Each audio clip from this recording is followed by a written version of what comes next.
ಬೆಂಗಳೂರು ವಿವಿ ಜ್ಞಾನಭಾರತಿ ಆವರಣದಲ್ಲಿ ವಿದ್ಯಾರ್ಥಿಗಳು ಇವತ್ತು ಪ್ರತಿಭಟನೆಯನ್ನು ನಡೆಸಿದರು. ಕಾರಣ ವಿದ್ಯಾರ್ಥಿನಿ ಮಾನಸ ರಸ್ತೆ ದಾಟ್ತಾ ಇರಬೇಕಾದ್ರೆ ಆಟೋ ಡಿಕ್ಕಿಯಾಗಿ ಚಿಕಿತ್ಸೆ ಫಲಕಾರಿಯಾಗದೆ ಮೃತಪಟ್ಟಿದ್ದಾರೆ. ಹಾಗಾಗಿ ಕ್ಯಾಂಪಸ್ನ ಒಳಗಡೆ ಸಾರ್ವಜನಿಕ ವಾಹನಕ್ಕೆ ಪ್ರವೇಶವನ್ನು ನಿರ್ಬಂಧ ಮಾಡಬೇಕು, ಜೊತೆಗೆ ಮೃತಪಟ್ಟಿರುವಂತಹ ಮಾನಸ ಕುಟುಂಬಕ್ಕೆ ಪರಿಹಾರವನ್ನ ನೀಡಬೇಕು ಅಂತ ವಿದ್ಯಾರ್ಥಿಗಳು ಆಗ್ರಹಿಸಿದರು. ಆ ಕುರಿತ ರಿಪೋರ್ಟ್ ಇಲ್ಲಿದೆ. ಅಪಘಾತದಲ್ಲಿ ಜ್ಞಾನಭಾರತಿ ವಿವಿ ಸ್ಟೂಡೆಂಟ್ ಸಾವು. ವಿವಿ ರಸ್ತೆ ತಡೆದು ವಿದ್ಯಾರ್ಥಿಗಳ ಪ್ರತಿಭಟನೆ. ಸಾರ್ವಜನಿಕ ವಾಹನಗಳ ಪ್ರವೇಶ ನಿರ್ಬಂಧಕ್ಕೆ ಪಟ್ಟು. ಬೆಂಗಳೂರು ವಿಶ್ವವಿದ್ಯಾಲಯದ ಜ್ಞಾನಭಾರತಿ ಆವರಣದಲ್ಲಿ ಜುಲೈ 30ರಂದು ನಡೆದ ರಸ್ತೆ ಅಪಘಾತದಲ್ಲಿ ಗಂಭೀರವಾಗಿ ಗಾಯಗೊಂಡಿದ್ದ ವಿದ್ಯಾರ್ಥಿನಿ ಮಾನಸ ಚಿಕಿತ್ಸೆ ಫಲಕಾರಿಯಾಗದೆ ಇಂದು ಮೃತಪಟ್ಟಿದ್ದಾರೆ.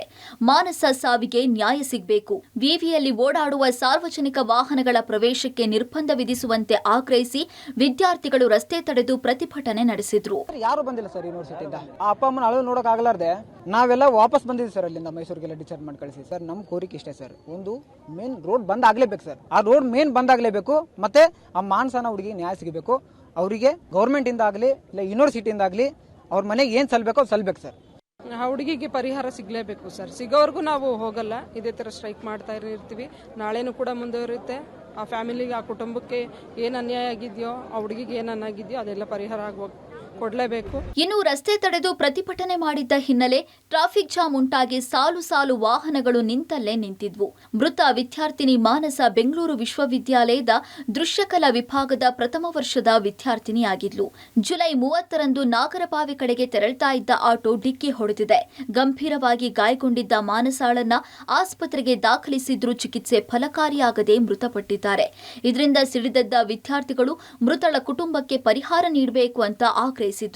ಜೊತೆಗೆ ಸಾರ್ವಜನಿಕರ ವಾಹನಗಳ ಓಡಾಟಕ್ಕೆ ಬ್ರೇಕ್ ಹಾಕಬೇಕು ಅಂತ ಒತ್ತಾಯಿಸಿದ್ರು.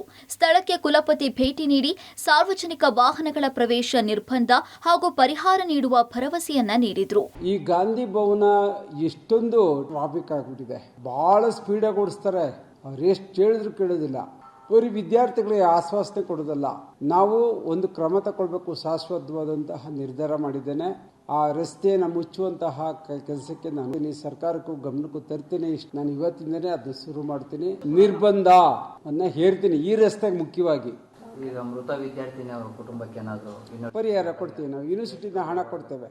ಒಟ್ಟಾರೆ ಇಂತಹ ಘಟನೆಗಳು ಮರುಕಳಿಸದಂತೆ ವಿಶ್ವವಿದ್ಯಾಲಯದ ಆವರಣದಲ್ಲಿ ಸಾರ್ವಜನಿಕ ವಾಹನ ಸಂಚಾರಕ್ಕೆ ನಿರ್ಬಂಧ ಹೇರಿ ಕಠಿಣ ನಿಯಂತ್ರಣ ಜಾರಿಗೊಳಿಸಬೇಕು ಅಂತ ವಿದ್ಯಾರ್ಥಿಗಳು ಒತ್ತಾಯಿಸಿದ್ದಾರೆ. Prakash D Rampur, public TV, Bengaluru.